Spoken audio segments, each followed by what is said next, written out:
Hello friends, good morning to all. दोस्तों, आप सभी को गुड मॉर्निंग और डेली क्लास में आप सभी का स्वागत है। तो आज जो है हम बात करने वाले हैं जनरल अवेयरनेस के टॉप 40 क्वेश्चंस के बारे में, जो कि हमारे एग्जाम के लिए बहुत ही महत्वपूर्ण है। तो दोस्तों, आज के इस सेशन को आप थोड़ा भी जो है स्किप मत कीजिएगा, क्योंकि इस सेशन में टॉप 40 इंपॉर्टेंट क्वेश्चन है जो कि हमारे लिए बहुत ही इंपॉर्टेंट है। और दोस्तों, जैसे कि मैं आपको बता दूं, कल जो शाम 6 बजे की क्लास थे उसमें कुछ एरर आया था, राइट। तो कल जो शाम 6 बजे की क्लास था उसमें जो है कुछ क्वेश्चनों में एरर था। तो सबसे पहले उस क्वेश्चन को जो है सॉल्व करते हैं। दोस्तों, आप सभी गुड मॉर्निंग टू ऑल। देखिए, कल का जो 6 बजे का क्वेश्चन था वो क्या था कि मानव शरीर में उपरोष्ठी कहाँ पाए जाते हैं। तो दोस्तों, मानव शरीर में उपरोष्ठी जो है कहाँ पाए जाते हैं, छाती में। तो दोस्तों, इस क्वेश्चन में एरर था तो उसके लिए माफी चाहते हैं। इसका जो आंसर होगा वो हो जाएगा सी। क्या हो जाएगा? सी। मानव शरीर में उपरोष्ठी जो है छाती में पाया जाता है। उसके बाद देखिए, नेक्स्ट क्वेश्चन क्या था। क्वेश्चन था कि मानव शरीर में प्रचुर मात्रा में कौन सा तत्व पाया जाता है। तो दोस्तों, इसका जो आंसर हो जाएगा वो हो जाएगा ऑक्सीजन। कौन सा हो जाएगा? ऑक्सीजन। और एक क्वेश्चन था 12:30 बजे की क्लास में कि अंडे में कौन सा विटामिन जो है नहीं पाया जाता था। तो 12:30 बजे की क्लास में एक क्वेश्चन और था कि अंडे में कौन सा विटामिन नहीं पाया जाता था। तो दोस्तों, उसका जो आंसर होगा वो होगा विटामिन सी। कौन सा हो जाएगा? Vitamin C. तो विटामिन सी जो है उसका सही आंसर होगा। तो अंडे में कौन सा विटामिन नहीं पाया जाता है? Vitamin C. दोस्तों, अब चलते हैं आज की सेशन की तरफ। तो देखते हैं आज के सेशन में हमारा फर्स्ट क्वेश्चन क्या है। तो आप सभी को गुड मॉर्निंग टू ऑल। चलिए दोस्तों, आप सॉल्व करते हैं क्वेश्चनों को, ठीक है। देखिए, हमारा जो फर्स्ट क्वेश्चन है वो क्या है। सल्तनत काल में अश्वशाला के प्रधान को क्या कहा जाता था। तो दोस्तों, सल्तनत काल में अश्वशाला के प्रधान को जो है अमीर ए आखुर कहा जाता था। क्या कहा जाता था? अमीर ए आखुर। तो सल्तनत काल में अश्वशाला के प्रधान को अमीर ए आखुर कहा जाता था। दोस्तों, अगर आपने अभी तक इस सेशन को लाइक नहीं किया तो प्लीज इस सेशन को लाइक करके अपने दोस्तों के साथ जरूर शेयर कीजिएगा। अब देखिए, नेक्स्ट क्वेश्चन क्या है, 2 नंबर, कि हाथी गुम्फा अभिलेख में किसकी उपलब्धियों का वर्णन है।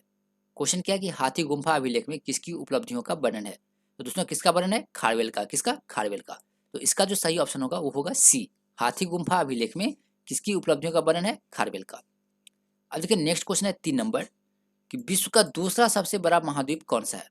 तो दोस्तों, विश्व का जैसे कि आपको पता है कि पहला महाद्वीप कौन सा है, तो एशिया महाद्वीप। या लेकिन यहाँ पे क्वेश्चन क्या है कि विश्व का दूसरा सबसे बड़ा महाद्वीप कौन सा है।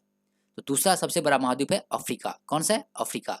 अफ्रीका महाद्वीप जो है वो विश्व का दूसरा सबसे बड़ा महाद्वीप है। तो इसका सही आंसर हो जाएगा बी। बी जो है इसका सही आंसर होगा। अब देखिए, 4 नंबर क्वेश्चन क्या है।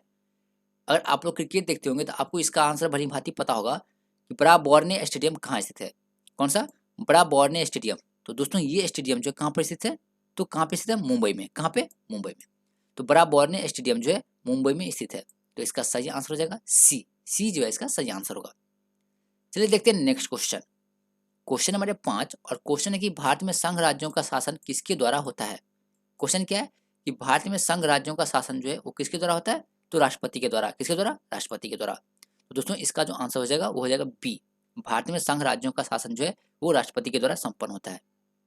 अब देखिए, नेक्स्ट क्वेश्चन क्या है, 6 नंबर, कि जिला कलेक्टर पद किस वर्ष बनाया गया था। क्वेश्चन क्या है 6 नंबर, कि जिला कलेक्टर पद। तो दोस्तों, इसका गठन जो कब हुआ था? जिला कलेक्टर पद का गठन जो हुआ था 1772 में। कब हुआ था? 1772 में। तो इसका सही ऑप्शन होगा सी। जिला कलेक्टर पद किस वर्ष बनाया गया था, तो 1772 में। अब देखिए, नेक्स्ट क्वेश्चन है 7 नंबर, वन विज्ञान एवं तकनीकी संस्थान कहाँ स्थित है। तो आप सभी को पता है कि वन विज्ञान एवं तकनीकी संस्थान जो है वो भारत के कर्नाटक राज्य के बेंगलुरु शहर में है। कहाँ पे? बेंगलोर में। और बेंगलोर किस राज्य में है, तो कर्नाटका में। कहाँ पे? कर्नाटका में। तो वन विज्ञान एवं तकनीकी संस्थान जो दोस्तों वो है बेंगलोर में। तो इसका सही ऑप्शन हो जाएगा ए। ये जो है इसका सही ऑप्शन होगा। चलिए देखते हैं नेक्स्ट क्वेश्चन 8 नंबर। क्वेश्चन क्या है कि भारत की वित्तीय राजधानी किस शहर को कहा जाता है। आप सभी को पता होगा कि भारत की वित्तीय राजधानी जो है वो किस शहर को कहा जाता है। दोस्तों, किस शहर को वित्तीय राजधानी कहा जाता है, तो मुंबई को। मुंबई को भारत का वित्तीय राजधानी कहा जाता है, यानी फाइनेंशियल कैपिटल। तो भारत की फाइनेंशियल कैपिटल कौन सी है, तो मुंबई। कौन सी है? मुंबई। तो इसका सही ऑप्शन होगा ए। चलिए देखते हैं 9 नंबर क्वेश्चन क्या है। केंद्रीय असेंबली में बम फेंकने में भगत सिंह का साथी कौन था। देखिए दोस्तों, केंद्रीय असेंबली में बम कौन फेंका था? भगत सिंह। और उसके साथ उनके साथी कौन थे, तो दोस्तों उनके साथी का क्या नाम था, तो बटुकेश्वर दत्त। जब भगत सिंह केंद्रीय असेंबली में बम फेंका था तो उनके साथ बटुकेश्वर दत्त भी उनके साथ थे। तो इसका सही आंसर क्या होगा? सी। सी जो है इसका सही आंसर होगा। अब देखिए, नेक्स्ट क्वेश्चन है 10 नंबर, और अगर आपने अभी तक इस सेशन को लाइक नहीं किया तो प्लीज इस सेशन को लाइक करके अपने दोस्तों के साथ जरूर शेयर कीजिएगा। देखिए दोस्तों, क्वेश्चन क्या है कि भैंसा सिंगी। तो भैंसा सिंगी नामक जनजाति भारत के किस राज्य में पाई जाती है। तो भैंसा सिंगी क्या है, एक जनजाति है जो कि भारत के किस राज्य में पाया जाता है, तो नागालैंड में। कहाँ पे? नागालैंड में। तो भैंसा सिंगी जनजाति जो है वो भारत के नागालैंड राज्य में पाया जाता है। तो इसका सही ऑप्शन होगा ए। ये जो है इसका सही आंसर होगा। अब देखिए नेक्स्ट क्वेश्चन है 11 नंबर कि राष्ट्रीय ग्रामीण विकास संस्थान कहाँ है। क्वेश्चन क्या है कि राष्ट्रीय ग्रामीण विकास संस्थान, दोस्तों यह जो संस्थान है वो है भारत के हैदराबाद में। कहाँ पे? भारत के हैदराबाद शहर में। तो राष्ट्रीय ग्रामीण विकास संस्थान जो है वो है हैदराबाद में। तो इसका सही ऑप्शन होगा बी। बी जो है दोस्तों इसका करेक्ट आंसर होगा। अब देखते हैं नेक्स्ट क्वेश्चन 12 नंबर। क्वेश्चन है 12 नंबर कि प्रकाश तरंग कैसी तरंग के हैं। अब बताइए प्रकाश की जो तरंग है वो कैसी तरंग के हैं। हमारा ऑप्शन यहाँ पे अनुप्रस्थ, अनुदैर्घ्य, अवरक्त या इनमें से कोई नहीं। तो दोस्तों प्रकाश की जो तरंगे हैं वो कैसी तरंगे हैं? तो अनुप्रस्थ तरंगे हैं। कैसी? अनुप्रस्थ तरंगे। तो इसका सही ऑप्शन हो जाएगा ए। ए जो है इसका सही ऑप्शन होगा। देखिए नेक्स्ट क्वेश्चन 13 नंबर। वैद्युत अपघटन संबंधी नियम को किसने प्रतिपादित किया था। क्वेश्चन क्या है कि वैद्युत अपघटन संबंधी नियम, दोस्तों इसको किसने प्रतिपादित किया। तो इसको प्रतिपादित करने वाले थे फैराडे। कौन से? फैराडे। तो वैद्युत अपघटन संबंधी नियम को किसने प्रतिपादित किया था? तो फैराडे ने। इसका सही ऑप्शन होगा बी। अब देखते हैं क्वेश्चन नंबर 14। देखिए दोस्तों 14 नंबर क्वेश्चन है कि लोलक की कालावधि किस पर निर्भर करती है। क्वेश्चन क्या है कि लोलक की कालावधि, तो इसकी जो कालावधि किस पर निर्भर करती है? तो लंबाई पर। किस पर? लंबाई पर। तो लोलक की कालावधि किस पर निर्भर करती है? लंबाई पर। तो दोस्तों इसका आंसर हो जाएगा ए। अब चलते हैं नेक्स्ट क्वेश्चन 15 नंबर पे। देखिए 15 नंबर क्वेश्चन बहुत ही इजी है और क्वेश्चन है कि विश्व वन जीव निधि का शिलान्यास किस वर्ष किया गया था। क्वेश्चन क्या है कि विश्व वन जीव निधि, दोस्तों विश्व वन जीव निधि का शिलान्यास जो है वो किस वर्ष किया गया था? तो 1961 में। कब? 1961 में। तो इसका सही आंसर हो जाएगा सी। इसका आंसर क्या हो जाएगा? सी। अब देखिए नेक्स्ट क्वेश्चन है 16 नंबर। बहुत ही इजी है क्वेश्चन कि बैटरी का आविष्कार किसने किया था। तो आप सभी को दोस्तों पता होगा कि बैटरी का आविष्कार जो किसने किया था। जल्दी से आपको कमेंट करना है और इसका आंसर बताना है कि बैटरी का आविष्कार किसने किया था। देखिए यहाँ पे ऑप्शन है जेम्स वाट, डैमलर, मार्कोनी और वोल्टा। जल्दी से कमेंट कीजिए इसका आंसर क्या हो जाएगा। और ये क्वेश्चन आप ही के लेवल का है और ये क्वेश्चन बहुत ही इंपॉर्टेंट है कि बैटरी का आविष्कार जो किसने किया था। बिल्कुल सही जवाब है, बैटरी का आविष्कार जो किसने किया था? वोल्टा ने। किसने? वोल्टा ने। तो इसका सही आंसर हो जाएगा डी। डी जो है इसका सही आंसर होगा। और दोस्तों 11 बजे जो है हमारा क्या है मॉक टेस्ट है, तो उसे अटेम्प्ट करना आप लोग बिल्कुल भी मिस मत कीजिएगा। तो 11 बजे जो मॉक टेस्ट है वो है टॉप 50 क्वेश्चनों का। और इस टॉप 50 क्वेश्चन में आपको ये देखना है कि आप कितने क्वेश्चन का आंसर जो है उसे सही दे पाते हैं। तो 11 बजे मॉक टेस्ट है, इसे अटेम्प्ट करना आप लोग बिल्कुल भी मत भूलिएगा। देखिए 17 नंबर क्वेश्चन क्या है कि नेल्सन मंडेला की मृत्यु किस वर्ष हुई थी। बताइए नेल्सन मंडेला की मृत्यु जो है वो निम्नलिखित में से किस वर्ष हुई थी। तो 2013 में। कब हुई थी? 2013 में। तो नेल्सन मंडेला की मृत्यु जो है वो वर्ष 2013 में हुआ था। तो इसका सही ऑप्शन हो जाएगा सी। सी जो है इसका सही आंसर होगा। अब देखिए 18 नंबर क्वेश्चन। क्वेश्चन क्या है कि हिंदू वृद्धि दर क्या है। हिंदू वृद्धि दर शब्द का प्रयोग किसके द्वारा किया गया था। तो दोस्तों इस शब्द का प्रयोग जो किसने किया था। तो हिंदू वृद्धि दर शब्द का प्रयोग जो है वो करने वाले कौन थे। तो प्रोफेसर राजकृष्ण। कौन थे? प्रोफेसर राजकृष्ण। तो इसका सही आंसर हो जाएगा ए। ए जो है इसका सही आंसर होगा। अब देखिए 19 नंबर क्वेश्चन क्या है। क्वेश्चन की रबात किस देश की राजधानी है। तो रबात जो है वो दोस्तों किस देश की राजधानी है। तो वो है मोरक्को की। किसकी? मोरक्को की। तो मोरक्को की राजधानी कहाँ पे है? रबात। तो रबात किस देश की राजधानी है? मोरक्को की। इसका सही ऑप्शन हो जाएगा सी। सी जो है इसका सही आंसर होगा। अब चलते हैं नेक्स्ट क्वेश्चन 20 नंबर पे। क्वेश्चन क्या है कि रवांडा की राजधानी कहाँ है। अब नेक्स्ट क्वेश्चन है कि रवांडा कौन सा? रवांडा। तो दोस्तों रवांडा क्या एक देश है, तो आपको बताना है कि रवांडा की राजधानी जो है वो कहाँ पर है। तो रवांडा की राजधानी कहाँ पे है? तो किगाली। कहाँ पे? किगाली। इसका सही ऑप्शन हो जाएगा ए। रवांडा की राजधानी कहाँ पे? किगाली। तो इसका सही ऑप्शन होगा ए। अब देखिए नेक्स्ट क्वेश्चन है 21 नंबर कि खासी विद्रोह का नेतृत्व किसने किया था। क्वेश्चन क्या है कि खासी विद्रोह, तो दोस्तों खासी विद्रोह का नेतृत्व जो है वो किसने किया था। तो तीरथ सिंह ने। किसने? तीरथ सिंह ने। तो इसका सही ऑप्शन होगा ए। ए जो है इसका सही ऑप्शन होगा। और दोस्तों इस सेशन में बहुत ही इंपॉर्टेंट क्वेश्चन है, तो आप इस सेशन को थोड़ा भी स्किप मत कीजिएगा, क्योंकि आपको जितने भी वन डे एग्जाम के लिए एग्जाम होते हैं उन सब के लिए ये क्वेश्चन बहुत ही इंपॉर्टेंट है। अब देखिए नेक्स्ट क्वेश्चन क्या है 22 नंबर कि गोलमेज के किस सम्मेलन में कांग्रेस ने भाग लिया था। क्वेश्चन क्या है कि गोलमेज, तो गोलमेज क्या एक सम्मेलन था, तो उसमें कांग्रेस ने भाग लिया था। तो आपको बताना है कि गोलमेज का कौन सा सम्मेलन था जिसमें कांग्रेस ने भाग लिया था। तो दोस्तों किस सम्मेलन में भाग लिया था। तो गोलमेज के दूसरे सम्मेलन में। किस सम्मेलन में? गोलमेज के दूसरे सम्मेलन में कांग्रेस ने भाग लिया था। तो इसका सही ऑप्शन हो जाएगा बी। बी जो है इसका सही ऑप्शन होगा। अब देखिए 23 नंबर क्वेश्चन क्या है कि मछली के हृदय में कितने प्रकोष्ठ होते हैं। आप सभी को इसका आंसर पता होगा कि मछली के हृदय में कितने प्रकोष्ठ होते हैं। दोस्तों कितने प्रकोष्ठ होते हैं? तो दो। कितने प्रकोष्ठ होते हैं? दो प्रकोष्ठ होते हैं। तो मछली के हृदय में कितने प्रकोष्ठ होते हैं? तो दो प्रकोष्ठ होते हैं। इसका सही ऑप्शन होगा बी। बी जो है इसका सही ऑप्शन होगा। अब देखिए 24 नंबर क्वेश्चन। क्वेश्चन है कि सल्तनत काल में हक ए सर्व क्या था? दोस्तों अब आपको बताना है कि सल्तनत काल में जो है हक ए सर्व किसको कहा जाता था। तो दोस्तों सल्तनत काल में हक ए सर्व जो है वो कहा जाता था सिंचाई कर को। किसको? सिंचाई कर को। तो इसका सही आंसर हो जाएगा ए। तो हक हक ए सर्व क्या था? तो सिंचाई कर था। इसका सही ऑप्शन हो जाएगा ए। आज के 25 नंबर क्वेश्चन क्या है? देखिए क्वेश्चन है परिसीमन आयोग के पदेन सदस्य कौन होता है? कौन सा? तो परिसीमन। परिसीमन आयोग के पदेन सदस्य जो है वो कौन होते हैं? तो इसके सदस्य जो होते हैं मुख्य चुनाव अधिकारी। कौन होते हैं? मुख्य चुनाव अधिकारी। तो भारत के मुख्य चुनाव अधिकारी जो है वो परिसीमन आयोग के अध्यक्ष होते हैं और उसके सदस्य भी होते हैं। तो इसका सही आंसर क्या हो जाएगा? ए। ए जो दोस्तों इसका सही आंसर होगा। अब चलते हैं नेक्स्ट क्वेश्चन 26 नंबर पे। तो थोड़ा इसे मैक्सिमाइज कर लेते हैं। देखिए 26 नंबर क्वेश्चन क्या है कि भारत में किस राज्य को टाइगर राज्य के नाम से जाना जाता है? आपके वनडे एग्जाम के लिए बहुत ही इंपॉर्टेंट क्वेश्चन है कि भारत के किस राज्य को टाइगर राज्य के नाम से जाना जाता है?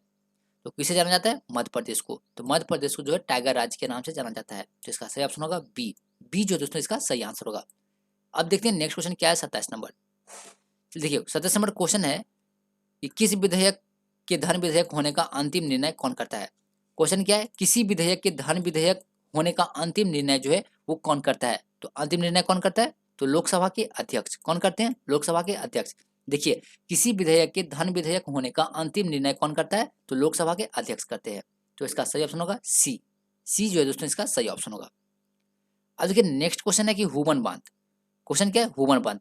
और दोस्तों जितने भी बांध से रिलेटेड क्वेश्चन है वो आप लोगों के लिए बहुत ही इंपॉर्टेंट है। तो आप इसे थोड़ा भी मिस मत कीजिएगा कि हुबन बांध जो है वो किस नदी पर बनाया गया है। तो बताइए हुबन बांध जो है वो किस नदी पर है? तो दोस्तों हुबन बांध जो है वो है कोलोराडो नदी पर। किस पर? कोलोराडो नदी पर। तो हुबन बांध कोलोराडो नदी पर बनाया गया है। तो इसका सही ऑप्शन होगा ए। ए जो है इसका सही ऑप्शन होगा। अब देखते हैं 29 नंबर क्वेश्चन क्या है। देखिए दोस्तों 29 नंबर क्वेश्चन है कि ओबरा परियोजना किस राज्य की ताप विद्युत परियोजना है? कौन सी परियोजना? तो ओबरा परियोजना। तो ओबरा परियोजना जो है वो किस राज्य की ताप विद्युत परियोजना है? तो किस राज्य की परियोजना है ये? तो ये है उत्तर प्रदेश की। कहाँ की? उत्तर प्रदेश की। तो ओबरा परियोजना जो है वो उत्तर प्रदेश की ताप विद्युत परियोजना है। तो इसका सही आंसर क्या हो जाएगा? बी। बी जो है दोस्तों इसका सही आंसर होगा। अब देखते हैं 30 नंबर क्वेश्चन कि बाल गंगाधर तिलक ने किसे भारत का हीरा कहा था? अब आपको बताना है कि बाल गंगाधर तिलक ने किसे भारत का हीरा कहा था। दोस्तों भारत का हीरा जो है किसे कहा था? तो गोपाल कृष्ण गोखले को। किसको? गोपाल कृष्ण गोखले को जो है बाल गंगाधर तिलक ने भारत का हीरा कहा था। तो इसका सही ऑप्शन क्या हो जाएगा? डी। डी जो है इसका सही ऑप्शन होगा। अब देखिए नेक्स्ट क्वेश्चन है 31 नंबर कि भारतीय कम्युनिस्ट पार्टी को किस वर्ष गैर कानूनी घोषित किया था? क्वेश्चन क्या कि भारतीय कम्युनिस्ट पार्टी को किस वर्ष गैर कानूनी घोषित किया था? दोस्तों किस वर्ष घोषित किया था? तो 1934 में। तो 1934 में भारतीय कम्युनिस्ट पार्टी को गैर कानूनी घोषित किया था। अब देखिए नेक्स्ट क्वेश्चन है 32 नंबर। थोड़ा इससे मिनिमाइज कर लेते हैं। देखिए क्वेश्चन क्या है कि स्वतंत्र भारत में राज्यसभा के प्रथम सभापति कौन थे? क्वेश्चन क्या है कि स्वतंत्र भारत में। तो आपको बताना है कि भारत को स्वतंत्र होने के बाद राज्यसभा के प्रथम सभापति कौन थे? दोस्तों भारत के प्रथम राज्यसभा के सभापति कौन थे? तो डॉक्टर सर्वपल्ली राधाकृष्णन। देखिए जैसे कि आपको बता दूं कि राज्यसभा के जो सभापति होते हैं वो कौन होते हैं? भारत के उपराष्ट्रपति। तो भारत के जो उपराष्ट्रपति होते हैं वो राज्यसभा के सभापति होते हैं। तो जैसे ही देखिए यहाँ पे क्वेश्चन है कि स्वतंत्र भारत में राज्यसभा के प्रथम सभापति कौन थे? तो डॉक्टर सर्वपल्ली राधाकृष्णन। और यही स्वतंत्र भारत के प्रथम उपराष्ट्रपति भी थे। ठीक है, प्रथम उपराष्ट्रपति कौन थे? तो सर्वपल्ली राधाकृष्णन। इसीलिए ये जो है राष्ट्रपति के प्रथम सभापति हैं। ठीक है, तो अब आपको पता चल गया होगा कि राज्यसभा के सभापति जो कौन होते हैं? तो भारत के उपराष्ट्रपति। और अभी जो है राज्यसभा के सभापति कौन है? तो कौन है अभी? अभी है एम वेंकैया नायडू। और एम वेंकैया नायडू जो अभी राज्यसभा के सभापति भी हैं और भारत के उपराष्ट्रपति भी हैं। चलिए अब देखते हैं 33 नंबर क्वेश्चन क्या है। मुख्य चुनाव आयोग की नियुक्ति कौन करता है? क्वेश्चन क्या है कि मुख्य चुनाव आयुक्त। तो दोस्तों मुख्य चुनाव आयुक्त की नियुक्ति जो है वो निम्नलिखित में से कौन करता है? तो इसकी नियुक्ति जो है वो कौन करता है? राष्ट्रपति। कौन करता है? राष्ट्रपति करता है। तो भारत के मुख्य चुनाव आयोग की नियुक्ति जो है वो भारत के राष्ट्रपति करते हैं। तो इसका सही ऑप्शन होगा सी। सी जो है इसका सही आंसर होगा। अब देखिए नेक्स्ट क्वेश्चन है 34 नंबर कि भारतीय सर्वेक्षण विभाग का मुख्यालय कहाँ पर है? क्वेश्चन क्या है कि भारतीय सर्वेक्षण विभाग का मुख्यालय कहाँ पर है? तो दोस्तों इसका जो मुख्यालय है वो है देहरादून में। कहाँ पे? देहरादून में। और देहरादून किस राज्य में? तो उत्तराखंड में। तो भारतीय सर्वेक्षण विभाग का मुख्यालय है देहरादून में। तो इसका सही ऑप्शन क्या हो जाएगा? ए जो है इसका सही ऑप्शन होगा। अब देखिए 35 नंबर क्वेश्चन क्या है कि रोमांसिंग विद लाइफ क्या है? रोमांसिंग विद लाइफ पुस्तक के लेखक कौन है? यानी एक पुस्तक है जिसका नाम है रोमांसिंग विद लाइफ, तो इसके लेखक जो है कौन है? तो दोस्तों इसके लेखक कौन है? तो देव आनंद। कौन है? देव आनंद। तो ये जो पुस्तक है वो किसकी है? देव आनंद की पुस्तक है। कौन सी? तो रोमांसिंग विद लाइफ। अब देखिए 37 नंबर क्वेश्चन क्या है? रॉकेट किस सिद्धांत पर कार्य करता है? तो दोस्तों बहुत ही इजी क्वेश्चन है, इसका आंसर आप सभी को पता होगा कि रॉकेट जो है किस सिद्धांत पर कार्य करता है। तो रॉकेट किस सिद्धांत पर कार्य करता है? तो संवेग संरक्षण के सिद्धांत पर। किस सिद्धांत पर? तो संवेग संरक्षण के सिद्धांत पर कार्य करता है। तो रॉकेट जो है वो संवेग संरक्षण के सिद्धांत पर कार्य करता है। तो इसका आंसर हो जाएगा ए जो है इसका सही आंसर होगा। चलिए देखते हैं 37 नंबर क्वेश्चन कि दक्षिण अमेरिका का द्वार किसे कहा जाता है? तो अब आपको बताना है कि दक्षिण अमेरिका का द्वार जो वो निम्नलिखित में से किसे कहा जाता है? तो वेनेजुएला को। किसको? वेनेजुएला को। तो दोस्तों वेनेजुएला को जो है दक्षिण अमेरिका का द्वार कहा जाता है। तो इसका आंसर होगा ए। आप सभी को पता चल गया होगा कि दक्षिण अमेरिका का द्वार जो है किसे कहा जाता है? तो वेनेजुएला को। अब देखिए 38 नंबर क्वेश्चन क्या है? भारत में राष्ट्रीय आय समिति का गठन किस वर्ष किया गया था? देखिए राष्ट्रीय आय समिति का गठन जो है वो कब किया गया था? तो इसका गठन जो है वो किया गया था 1949 में। तो भारत में राष्ट्रीय आय समिति का गठन किस वर्ष किया गया? तो 1949 में। तो इसका ऑप्शन हो जाएगा ए जो है इसका सही ऑप्शन होगा। अब देखिए नेक्स्ट क्वेश्चन है 39 नंबर, और ये हमारा सेकंड लास्ट क्वेश्चन है कि मिश्रित अर्थव्यवस्था दोहरी अर्थव्यवस्था है, यह किसने कहा था? अब आपको बताना है कि भारत की अर्थव्यवस्था कैसी है? तो मिश्रित अर्थव्यवस्था। तो किसने कहा था कि मिश्रित अर्थव्यवस्था दोहरी अर्थव्यवस्था है? दोस्तों यह कथन किसका है? तो यह कथन है प्रोफेसर हिंसन का। किसका? जो कि एक अर्थशास्त्री थे। कौन? तो प्रोफेसर हिंसन। इन्होंने कहा था कि मिश्रित अर्थव्यवस्था एक दोहरी अर्थव्यवस्था है। और भारत की अर्थव्यवस्था कैसी है? तो मिश्रित अर्थव्यवस्था है। तो दोस्तों इसका आंसर क्या हो जाएगा? सी जो है इसका सही आंसर होगा। अब देखिए लास्ट क्वेश्चन है 40 नंबर कि निर्धनता को पूर्णतः समाप्त करने का लक्ष्य किस पंचवर्षीय योजना में रखा गया था? क्वेश्चन क्या है कि निर्धनता को पूर्णतः समाप्त करने का लक्ष्य जो है किस पंचवर्षीय योजना में रखा गया था? तो पहली पंचवर्षीय योजना में। नहीं, इसका जो आंसर हो जाएगा ये हो जाएगा 5वीं पंचवर्षीय योजना। ठीक है, क्योंकि निर्धनता का पूर्णतः समाप्त करने का लक्ष्य जो है वो क्या गया था? 5वीं पंचवर्षीय योजना के तहत। तो दोस्तों इसका आंसर जो वो क्या हो जाएगा? तो इसका आंसर हो जाएगा बी जो दोस्तों इसका सही आंसर होगा। तो निर्धनता को पूर्णतः समाप्त करने का लक्ष्य किस पंचवर्षीय योजना में रखा गया था? तो 5वीं में। तो इसका सही आंसर होगा बी जो दोस्तों इसका सही आंसर होगा। तो आई होप कि आपको ये वीडियो अच्छा लगा होगा, जैसे अपने दोस्तों के साथ जरूर शेयर कीजिएगा। और अगर आप हमारे यूट्यूब चैनल पे नए हैं तो हमारे यूट्यूब चैनल डेली क्लास को सब्सक्राइब करना बिल्कुल भी मिस मत कीजिएगा। और दोस्तों आज 11 बजे क्या हमारा मॉक टेस्ट है, तो इसे अटेम्प्ट करना आप लोग बिल्कुल भी मिस मत कीजिएगा। तो दोस्तों अब हम मिलेंगे कब? तो 11 बजे मॉक टेस्ट के सेशन में। तो चलिए मिलते हैं 11 बजे मॉक टेस्ट के सेशन में। तो आप लोग जो मॉक टेस्ट अटेम्प्ट करना बिल्कुल भी मिस मत कीजिएगा।